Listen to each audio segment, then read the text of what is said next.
Hey, welcome back to No Hype Beer Reviews. Unless it's your first time, then welcome. Please consider subscribing. If you do, hit the notification bell, get all the updates. Here's time for today's video. The beer is courtesy of Billy. Thanks so much, Billy. I really appreciate it. So it's Tuesday. I try to test my palate on Tuesdays. It's a style I like. I haven't had it in a long time.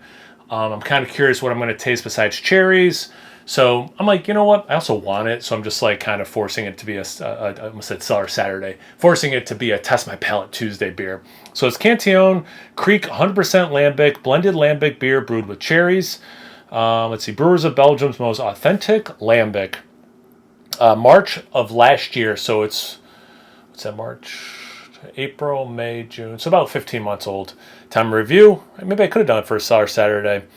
A blend of the world's greatest lambics with whole cherries fermented right in the cask. The authentic Kriek lambic. Store and serve at cellar temperature, 50 to 55 degrees. Yeah, I was in my stout fridge at 50 degrees. 55, whatever. Somewhere between that range is what it's set at. It fluctuates. Maybe slightly chilled, but should be allowed to breathe at room temperature for at least half hour before serving. I did not do that. Pour gently, leaving behind the yeast sediment into a wine glass or traditional Belgian tumbler. Grabbed kind of a generic Omegan glass. Got down here. Cooper wanted to come. He's at the top of the stairs waiting at the door. And I'm like, I get down here and I'm like, there's a cork. I wasn't even thinking of that. But I do have a cork opener, but it's not the one I usually use. So there's potential that I'm going to make a mess. So it's kind of like when I do an unboxing video. People don't watch to see what the beers are. Oh, there's okay. Some liquid has come through the cap or the cork. They watch to see if I cut myself with the knife. And I think the same thing's true of this. They're not coming for the hyped brewery. They're coming for my personality, my award-winning personality. They're coming to see if I make a mess. All right. Now, yes, a normal person would screw this part, not moving the bottle.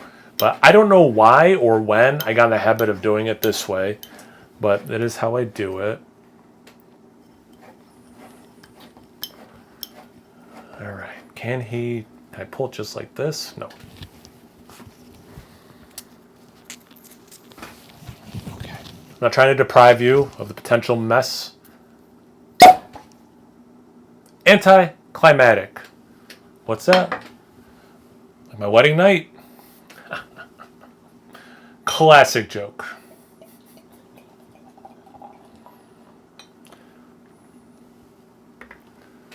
Dirty Glass Mafia. Yikes. Close enough to clean. There's like one spot over here that's bothering me where there's still bubbles stuck to the side. It looks like a beer brewed with cherries. What's that, about 2 fingers a head? It's a pretty big head. Somewhat compact bubbles. It's going away quickly. The beer itself has like this red, brownish color. Fairly dark in the center where it's the thickest. The head, though, has a beautiful light pink color to it. Beautiful looking beer. Let's get into the aroma. Very wild. So there's like an acidity to it. There's a sourness to it. Perception of sourness, I guess, technically, right? But there's a wildness, which is nice. Definitely do get some cherries. I get like the skins of cherries and then just like a tart cherry. I don't want to say generic tart cherry, like a very real cherry tart, not confectionery. That's the way I want to say it. Lemon zest, which a beer like this, I'm always going to get some lemon. You can smell the fermentation.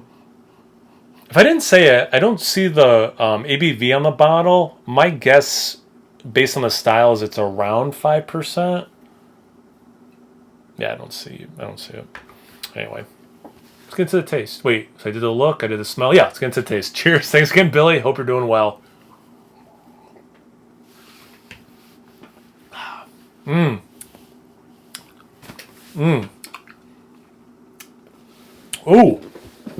Okay. It's going to take us a sip or 2, or 3, or 4. Is he going to keep going? 5. Anyway, to get used to this. Huge cherry, huge acidity, sourness. It does have some of that wild. how much I talk about the wildness in the aroma, more so than the sour and the acidity. The taste is pretty sour and acidic to me. And then the wild comes through. Unmistakably cherry. It is so cherry. But there's not the sweetness to it. So I'll say underripe cherries, I guess. Slight lemon zest. So it follows, it doesn't follow the aroma because there's different intensities. The stuff from the aroma is what I'm tasting. There's a fermentation of beeriness to it under all those layers. But yeah, the intensities were definitely different than what I was getting in the aroma.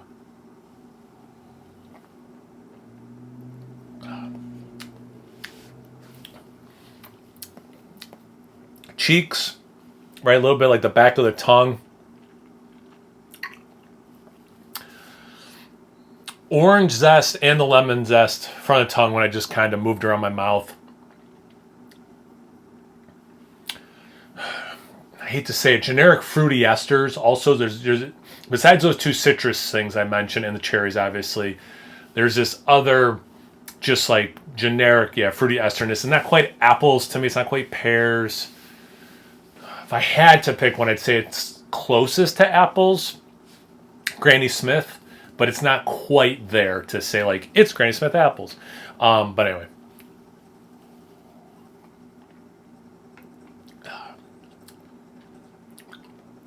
Yep, I mean, my palate is way more used to it at this point, but it is still very much a tart, sour, acidic experience. As someone who likes sweet things, would I prefer more sweetness in this beer? For sure.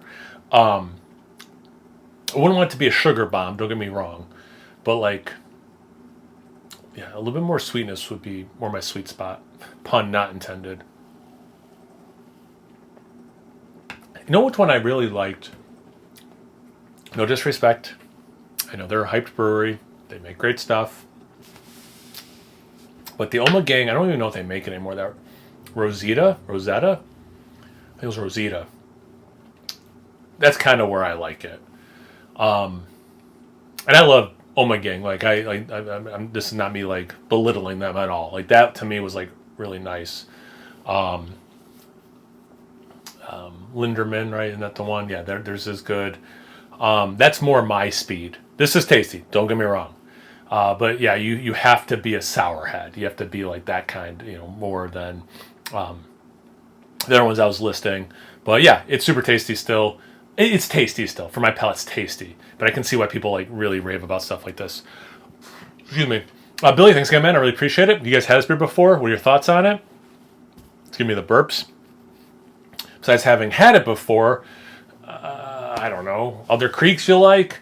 Maybe you're swimming in a creek right now while you're watching this. Don't get your phone wet. I don't know. Comment below. Get those conversations going. Once you're done doing that, make sure you check me out on Instagram and Untapped. It's No Hype Beer Reviews, both those places. So please like, comment, subscribe, and most importantly, imbibe. Cheers, everyone.